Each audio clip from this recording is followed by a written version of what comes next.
Police ಕಾನ್ಸ್ಟೇಬಲ್ದು ನಾವು almost 2-3 ಸತಿ ಮನವಿ ಕೊಟ್ಟಿದ್ದೀವಿ. ಇದನ್ನ ಸರಿಪಡಿಸಿ ಅಂತ ಹೇಳ್ಬಿಟ್ಟು. ನಿನ್ನೆ ಏನೋ ಸ್ವಲ್ಪ ಅಂದ್ರೆ ಸರಿ ಆಗಿದೆ ಅಂತ ಹೇಳ್ಬಿಟ್ಟು ತುಂಬಾ ಜನ ಫೋನ್ ಮಾಡಿ ಆಸ್ಪಿರೆಂಟ್ಸ್ ಅಪ್ಲಿಕೇಶನ್ ಹಾಕ್ಬೋದು ಅನ್ನೋ ಮಟ್ಟಕ್ಕೆ ಬಂದಿತ್ತು. ಯಾಕೆಂದ್ರೆ ತುಂಬಾ ಸ್ಟೂಡೆಂಟ್ಸು ಎಲ್ಲ ನಾರ್ಮಲ್ ಇದೆ ಅಂತ ಅಪ್ಲಿಕೇಶನ್ ಹಾಕ್ಬೇಕಾದ್ರೆ. ಆದ್ರೆ ನಿನ್ನೆ ರಾತ್ರಿ ತಿರ್ಗಾ ಮತ್ತೆ ಸೇಮ್ ಇಶ್ಯೂಸ್ ಕ್ರಿಯೇಟ್ ಆಗಿದೆ. ನಾನು ಕೆಇಎದವರಿಗೆ ಮತ್ತೆ ಮನವಿ ಮಾಡ್ಕೊಂಡಿದ್ದೀನಿ. ಈ ಸಮಸ್ಯೆನ ಈ ಕೂಡಲೇ ಬಗೆಹರಿಸಬೇಕು. ಮತ್ತೆ ಸ್ಟೂಡೆಂಟ್ಸು ಅಷ್ಟೇ ಏನೇ ಸಮಸ್ಯೆ ಆದ್ರೂ ಮತ್ತೆ ಅಪ್ಲಿಕೇಶನ್ ಹಾಕ್ಬೇಕಾದ್ರೆ ತುಂಬಾ ನೆಟ್ವರ್ಕ್ ಇಶ್ಯೂಸು ಮತ್ತೆ ಏನೋ ಒಂದ್ ಸ್ವಲ್ಪ ಸ್ಪೆಲ್ಲಿಂಗ್ ಮಿಸ್ಟೇಕ್ಸ್ ಈ ತರ ಎಲ್ಲ ಇದ್ರೆ ಅಪ್ಲಿಕೇಶನ್ ಆಗಲ್ಲ ಅಂತ ಹೇಳಿ ತುಂಬಾ ಜನ ಆಸ್ಪಿರೆಂಟ್ಸ್ ಅದನ್ನ ಕಂಪ್ಲೇಂಟ್ ಮಾಡಿ ಫೋನ್ ಮಾಡ್ತಾ ಇದ್ರ.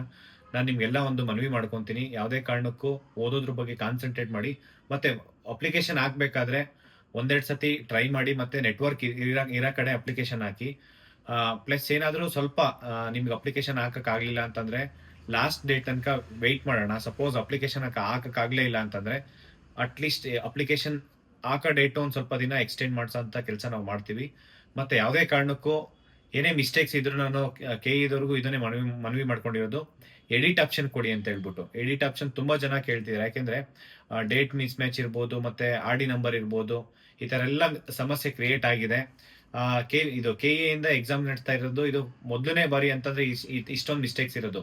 ಯಾಕೆಂದ್ರೆ NIC ಕೊಟ್ಟಿರೋದ್ರಿಂದ ಇಷ್ಟು ಮಿಸ್ಟೇಕ್ಸ್ ಆಗಿರೋದು. ಕೆಇಎನೇ ಅಪ್ಲಿಕೇಶನ್ಸ್ ತಗೊಂಡಿದ್ರೆ ಅಪ್ಲಿಕೇಶನ್ಸ್ ಕರೆದು ಅಪ್ಲಿಕೇಶನ್ಸ್ ಕೆಇಎ ಕಡೆಯಿಂದನೇ ಆಗಿದ್ರೆ ಈ ತರ ಎಲ್ಲ ಸಮಸ್ಯೆ ಕ್ರಿಯೇಟ್ ಆಗ್ತಿರ್ಲಿಲ್ಲ.